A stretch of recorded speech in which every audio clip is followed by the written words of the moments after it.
गुन्हेगारी जगताचा जो घेतो वेध तोच खरा गुन्हे शोध. सत्याचा शोध, अन्यायावर प्रहार. आपण जोडले आहोत गुन्हे शोध न्यूज नेटवर्क सोबत. नमस्कार, मी मीनाक्षी घोडके घेऊन आली आहे आजच्या मोठ्या धक्कादायक बातम्या. ठाणे पोलीस आयुक्तालय की मलेदार पोस्टिंगचे केंद्र, बदली, पुनर्युक्ती आणि कथित भ्रष्टाचाराच्या सावटाखाली पोलीस प्रशासन विचारतोय महाराष्ट्र.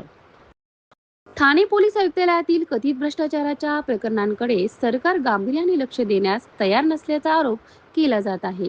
विशेषतः पोलीस अधिकारी व कर्मचाऱ्यांच्या बदली प्रक्रियेत होणारा कथित भ्रष्टाचार हा विविध गैरप्रकारांचे मुख्य कारण असल्याची चर्चा असून याबाबत स्वतंत्र व निष्पक्ष चौकशीची मागणी होत आहे. ठाणे पोलीस आयुक्तालयात नेमकं सुरू तरी काय आहे? बदली झालेल्या अधिकाऱ्यांना काही दिवसातच पुन्हा त्याच ठिकाणी महत्त्वाच्या पदावर आणण्यामागे प्रशासनिक गरज आहे की सत्तेच्या आणि पैशाच्या गलियाऱ्यात शिजलेला एखादा गुप्त व्यवहार? हा प्रश्न आता सर्वसामान्य नागरिकांपासून पोलीस दलातील अधिकाऱ्यांपर्यंत सर्वच चर्चेचा विषय बनला आहे. बदली ही प्रशासनातील नियमित प्रक्रिया मानली जाते, मात्र ज्यांची बदली होते त्यांचे आदेश काही दिवसातच रद्द होतात आणि त्याच अधिकाऱ्याची पुन्हा त्याच आयुक्तालयात महत्त्वाच्या पदावर वर्णी लागते. तेव्हा संशयाची सुई स्वाभाविकपणे भ्रष्टाचाराकडे वळते. ही केवळ योगायोगाची मालिका आहे की प्रभावशाली शक्तीचा हस्तक्षेप? याचे उत्तर जनतेला मिळणे आवश्यक आहे. गुन्हे अन्वेषण शाखेसारख्या संवेदनशील विभागात वर्षानुवर्षे एकाच अधिकाऱ्याची जी पकड कायम राहते, तर दुसरीकडे बदली झालेल्या अधिकाऱ्यांना पुन्हा त्याच जागी आणले जाते. यामुळे ठाणे आयुक्तालयात काही पदे ही सार्वजनिक सर्वेपेक्षा खास हितसंबंधांसाठी राखीव आहेत का, असा प्रश्न उपस्थित होत आहे. याहून गंभीर बाब म्हणजे पोलीस विभागातील काही अधिकाऱ्यांच्या कथित संपत्तीबाबत सातत्याने चर्चा होत असते.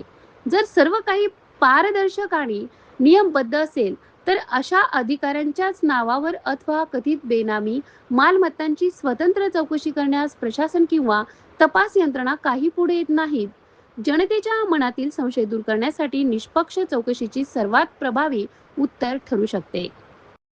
आज परिस्थिती अशी निर्माण झाली आहे की पोलीस विभागातील बदल्या या प्रशासनिक प्रक्रियेपेक्षा मलईदार पदांच्या वाटपाचा बाजार असल्याची भावना जनमानसात निर्माण होत आहे.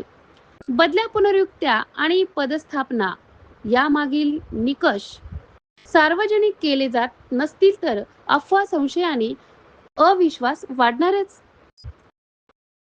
राजकीय हस्तक्षेप, आर्थिक व्यवहार आणि प्रभावशाली लॉबिंग यांच्या आरोपींनी आधीच बदनाम झालेल्या बदली प्रक्रियेवर सरकारने मौन बाळगणे अधिक धोकादायक आहे. कारण पोलीस दलावरील जनतेचा विश्वास हा लोकशाहीचा कणा असतो. जर त्या कणालाच भ्रष्टाचाराची कीड लागली तर कायदा सुव्यवस्थेचे संपूर्ण चित्रच धोक्यात येऊ शकते. आज गरज आहे ती आरोप झटकून टाकण्याची नाही, तर त्यांची निष्पक्ष चौकशी करण्याची. राज्य सरकार, गृह विभाग, लाचलुचपत प्रतिबंधक विभाग तसेच संबंधित तपास यंत्रणांनी बदली आणि पुनर्नियुक्ती प्रक्रियेची सखोल चौकशी करून सत्य जनतेसमोर आणावे.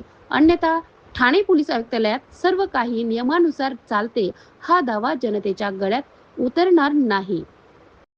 लोकशाहीत प्रश्न विचारणे हा गुन्हा नाही, मात्र प्रश्न विचारणाऱ्यांना उत्तर न देणे हा प्रशासनाच्या विश्वासार्हतेवरच प्रश्नचिन्ह उभे करणारा प्रकार आहे. प्रशासकीय बदली प्रक्रियेत पारदर्शकतेचा अभाव असल्याचा त्याचा परिणाम कायदा व सुव्यवस्थेवर होऊ शकतो, असे मत विविध स्तरांतून व्यक्त केले जात आहे. संबंधित प्रकरणातील तथ्य समोर आणण्यासाठी राज्य सरकारने तातडीने लक्ष घालावे अशी अपेक्षा व्यक्त करण्यात आली. गुन्हे शोधचा सवाल. पोलीस दलावरील जनतेचा विश्वास हा लोकशाहीचा कणा असतो. जर त्या कण्यालाच भ्रष्टाचाराची कीड लागली तर कायदा सुव्यवस्थेचे संपूर्ण चित्रच धोक्यात येईल.